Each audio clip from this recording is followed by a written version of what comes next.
Good evening, one and all, and welcome to episode 267 of Love at First Scent with me, Persolaise, coming to you live from YouTube. Please do consider subscribing to my channel if you haven't already done so, and do consider supporting my work as well. You will find information about how you can do that in the video description below. For the benefit of those of you tuning live, or if you have already tuned in live, just so that you know where you are, this is the third video we've done today. We are going to go for at least one more, maybe two, maybe we'll make it a grand total of 5 because this is going to be the last session of Love at First Scent for a good few weeks. So I thought I would leave you with plenty to watch for the coming weeks. First comment for this one goes to Jeannie, who says, loving all these episodes today. Thank you very much. That's very kind. Okay, so what have we got for this one?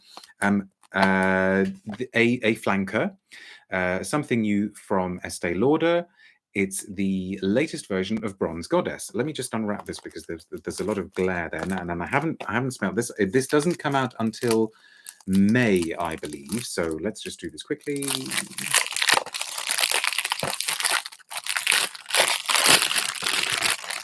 Right, that's done. So you may be able to see it a little bit. No, still plenty of reflection there. You can see that you can see the lighting set up. How cool is that?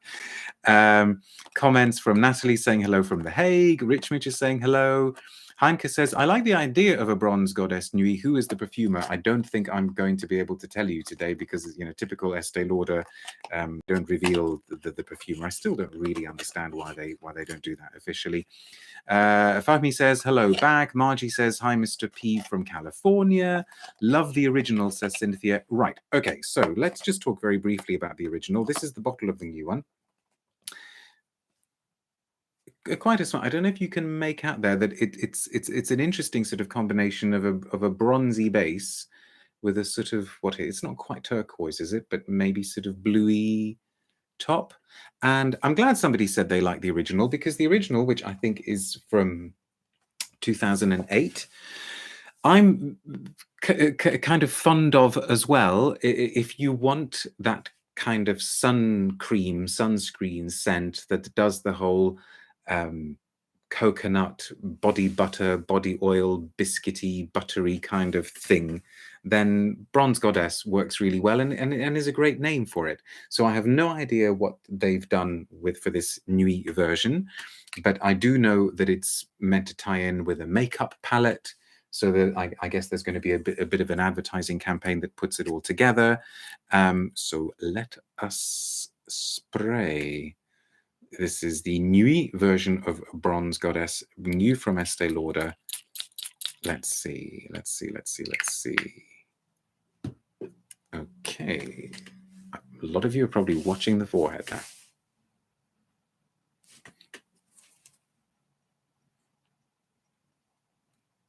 Okay, that's interesting, because the initial blast was of that sort of familiar coconutty suntan lotion thing, which suggests that maybe that's going to be making a return in the dry down.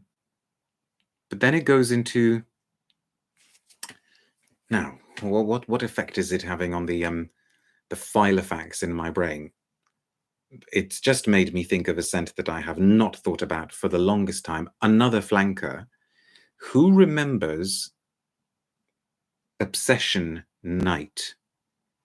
See, the brain works in weird ways, because I'm now thinking, okay, has the idea of night and a nocturnal sense already been put in my head by the fact that this is called Bronze Goddess Nuit? Would I have thought of Obsession Night if I hadn't known that this was called Nuit? And I have to say, a fan though I was of Original Obsession, and I think both of them, Obsession for women and for men, have got an important place in perfumery, and I certainly wore the men's Obsession as a young man for a long time. Obsession Night wasn't one of my favorites because it had a strangely off-putting, borderline sort of aquatic, marine, fruity thing to it that was frankly a little bit stomach churning, and I couldn't quite understand the point of it. And this heads in that direction. So if you were expecting something sultry, this isn't it. It's starting to is starting to smell quite shrill and kind of acidic, shriek-y, fruity in the way of a lot of modern feminine scents. What made it's starting to be a little bit hard to take on the blotter. What made the original Bronze Goddess fun and interesting was that it sort of rejoiced in its trashiness. It didn't mind the fact that it was super sweet and garish and over the top and crazy, and it did have a kind of over tanned feel to it, says he who has no problem with being over tanned. But this so far,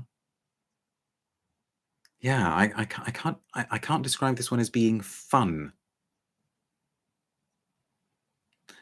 I will just, the press material is very, very brief.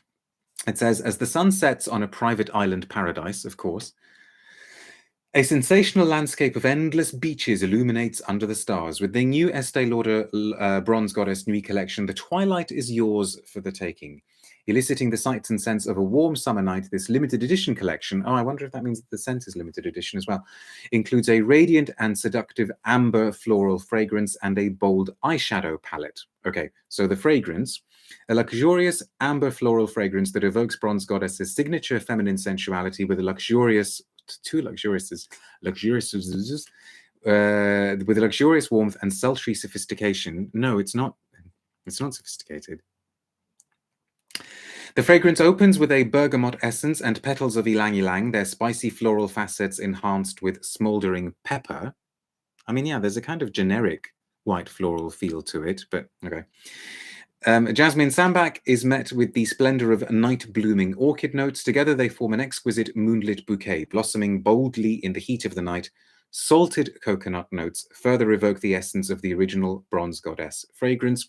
Notes of magnetic dark tonka, and dark tonka has got a capital D and a capital T, don't know why, and creamy cashmere woods impart a deep textural appeal at the base of the fragrance.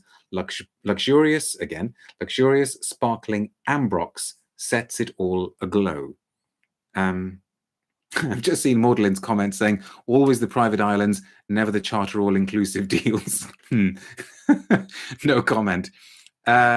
Is this a Bronze Goddess gets wasted at the barbecue party and falls in the pool scent, says Holly Bond. If only, then I think I'd be praising it a little bit. No, this is more the Bronze Goddess who, even though she's on holiday, has decided she can't possibly let go because she's counting every single calorie, and no, she's not going to have fun with yet another cocktail, and no, she's not going to indulge in, a really, really decadent dessert, and she's going to be quite sour-faced and end up being a bit of a killjoy, and then all her friends are going to make up some random excuse to sort of leave her behind, and then they're going to go off into town and have a nice time without her. That's the kind of Bronze Goddess that she is. Yeah, it's so many of these modern feminines that do the whole kind of ambery poor goddess, says Heinke. Yeah, I know, but she should loosen up. The word that always comes to my mind is shrill, like this.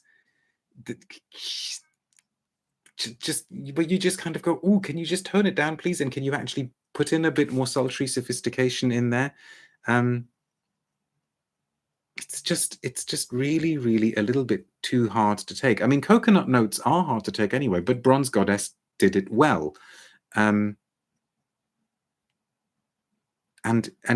you know as well as I do as well that when white florals, jasmine, ylang-ylang, are done in an overly synthetic way, that can also be quite kind of grating and harsh, almost like somebody's turned the volume up on a really, really piercing note, and you think, come on, white florals have actually got a lot more body to them, a lot more oomph, and this doesn't particularly have that. It needs more goddess.